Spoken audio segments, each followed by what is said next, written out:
On this episode of CityView, Sister Cities, Austin and other local sister cities use music to commemorate the 10th anniversary of September 11th. Independence Day, the city celebrates Mexico's independence from Spain. And Austin City Limits will take you behind the scenes for a look at how the city prepares for this annual event. Thanks for joining us. I'm your host, Leslie Sopko. Those stories and more. But first, our top story. The City of Austin continues to address parking availability in downtown Austin. To encourage additional turnover of on-street parking spaces, the Austin City Council has voted to extend parking meter hours. Here's more from the city's transportation department.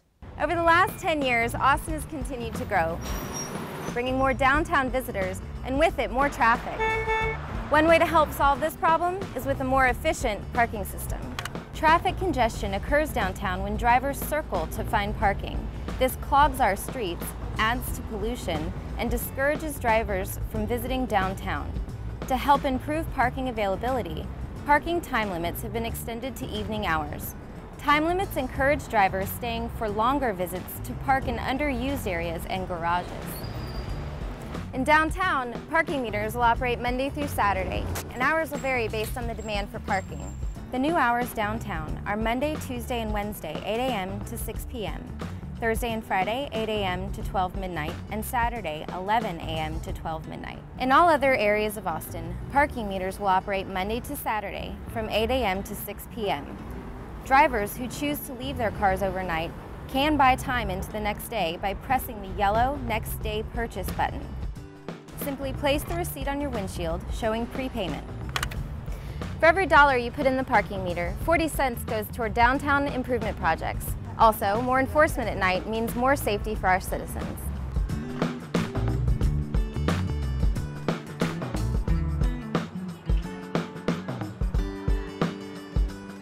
There are about 3,000 on-street parking spaces downtown and more than 14,000 off-street parking spaces in surface lots and garages. And from getting more use out of parking spaces to getting more out of a name, the Solid Waste Services Department has announced a new name to emphasize its mission of zero waste. The department is now called Austin Resource Recovery. We recognize that while we are talking about innovative strategies to reduce waste and repurpose it, we're still using the old names and the old presentation of our department. Our department reached out to the community for a fitting name for the services we provide, and the citizens had a lot of fun with it. I think in the analysis, we felt like this name really reflected our mission, that we're in the business of picking up and recovering resources that otherwise normally would end up in the landfill. We want to give a second chance to those materials, and therefore we felt this name, Austin Resource Recovery, really reflected our purpose.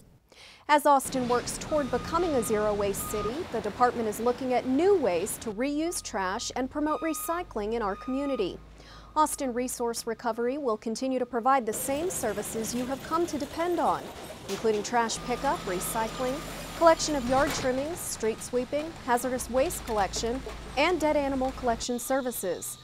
The City of Austin is committed to reducing the amount of waste sent to area landfills by 90% by the year 2040. And from helping the environment to helping our employees stay healthy, the City of Austin's award-winning wellness program has been reducing employee illnesses since 1994. The program offers a variety of services that help employees, retirees, and their families lead healthier lifestyles. More than 1,400 employees participated in a health and lifestyle expo recently held at Palmer Events Center. Of those, some 860 employees completed a health assessment, which included cholesterol and blood pressure checks. Other activities included bone density screenings and fitness demonstrations. And now it's time for our City Council update. Another election day is coming. The Austin City Council has preliminarily decided to schedule the 2012 city elections for May, though they may ultimately decide to move the election to November 2012. The mayor and 3 city council members will be up for re-election. Earlier this year, the state legislature approved a law that enabled cities to consider moving their elections from May to November.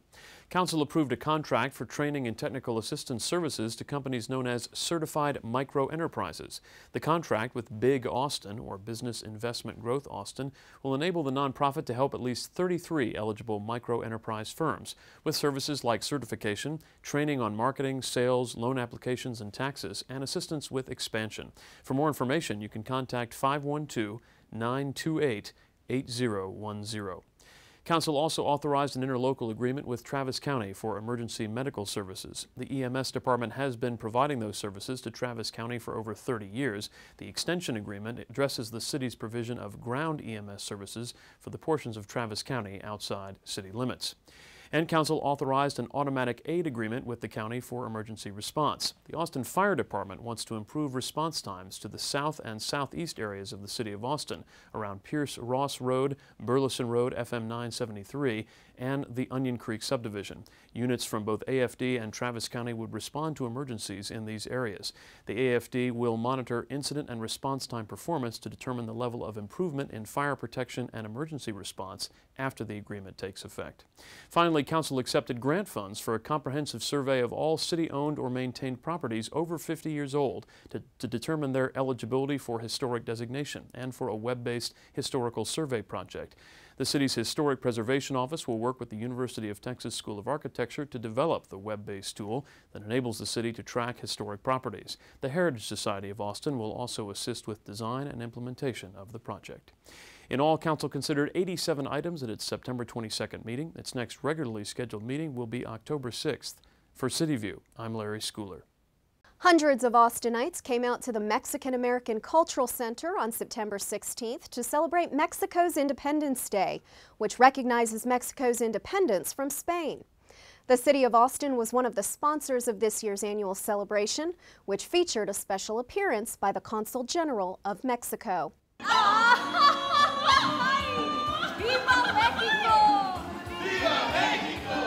The significance of 16 de September is to remember how it came about that Mexico got its independence. And it took a few years to accomplish it, and we don't want to forget that. So that's why we keep on celebrating this festivity throughout the world. And it's the day of our national independence, so it's our national holiday. Oh, without the community, we would have no event. There is a committee called Fiestas Patrias, and we have fantastic members of the committee. Gloria Mata Pennington, who is very involved. We have Gus Garcia, former mayor of Austin. We're here to celebrate the 201st anniversary of Mexican independence, September 15th, 1810. Mexico declared its independence from Spain. The War of Independence lasted about 11 years. But this is the beginning, where Father Hidalgo issued the grito, the famous grito. We want people to appreciate, learn something about the value of this particular date and why it is important to the history of the Americas, to Mexico and to other countries in Central America. The most important part is, believe it or not the music, which is great, not the horses. We have the charros and the scaramuzas, not the female woman in horseback. Not the entertainment, which is fantastic. We have brought a singer from Saltillo, who's called Navid, and all that is very, very beautiful. But the most important part is the actual reincarnation of El Grito, the same that Father Miguel Hidalgo went up the church and rang the bells, and he commanded the whole town to come and follow him in this rebellion. And that is the most important part, to revive history so we, Mexicans and Mexican Americans who live abroad, do not forget how it was that history happened to happen in that day. The City of Austin is part of Sister Cities International, an organization that forges relationships between cities all over the world. In commemoration of the 10th anniversary of September 11th, Austin and other local sister cities came together to host a live musical performance known as the September Concert.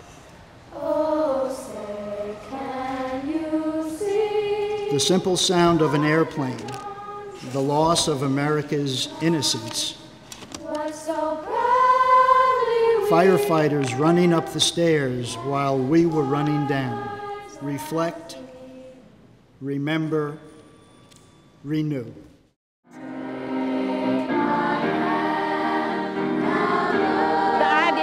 the September concert is celebrating peace and humanity. So it's not necessarily to mourn 9/11, but it's to look to the future. This is really an international day. People all over the world. When it first happened, the different committees had messages of well-wishing from all of our sister cities people. They really reached out to us, and we see it as an international event.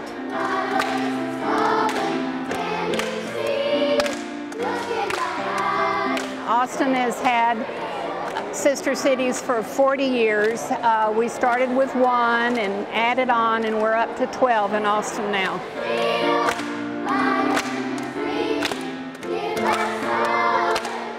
In today's world, we need to understand other cultures, and that's one of our main goals, is to bring other cultures to the citizens of Austin.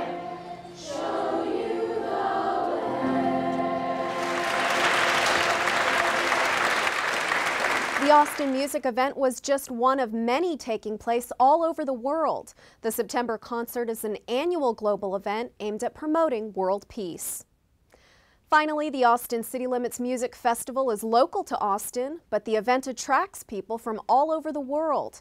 In the 10 years since its creation, ACL has developed into one of the nation's top music events. And it takes a small army to pull off an event of this magnitude. Channel 6 met up with Jason Maurer of the Austin Parks and Recreation Department to see how our city departments contribute to the event's success. This is it, ACL 2011, 10th anniversary, and we're off. This is the best part before the festival starts because it's kind of the calm before the storm. Tomorrow at this time, there will be 65,000 people down here visiting our city, some for the first time from other countries, and loving everything they see. The weather's great.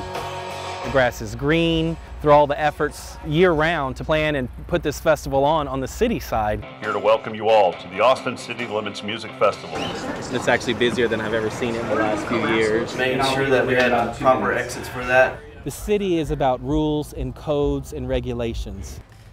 And this is an opportunity to see how we've taken and applied those to an event to get it permitted, to make it safe, and then see a result such as this.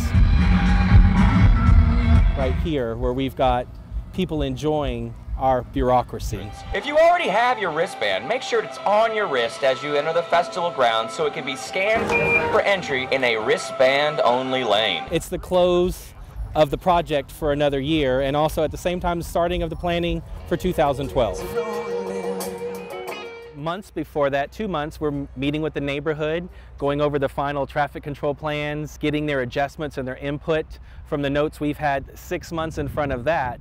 So it's really a year-round process of meeting. We're right below F9. Coordinating, going over plans, adjusting safety and emergency plans as needed, continually meeting with the neighborhood to get their feedback on what's going on in the park. He's been with us for the last 4 festivals. He comes every year. And how it's affecting them. Is there a way to get over to there? You can't drive in here? While 65,000 guests are here. It's busy, and it's only 10:40, so it's going to get busier. And this is really it. There's people here, they're pouring in already.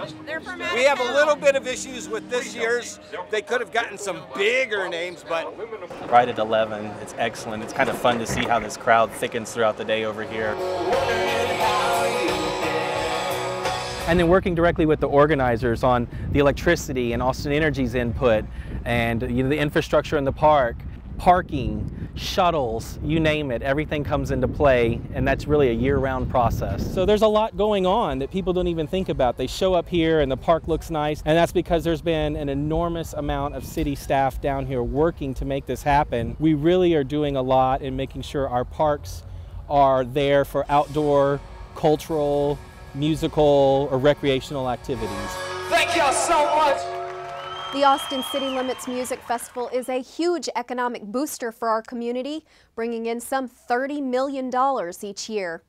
And that's all for this edition of City View. I'm your host, Leslie Sopko. Our next episode premieres Friday, October 14th. Thanks for watching.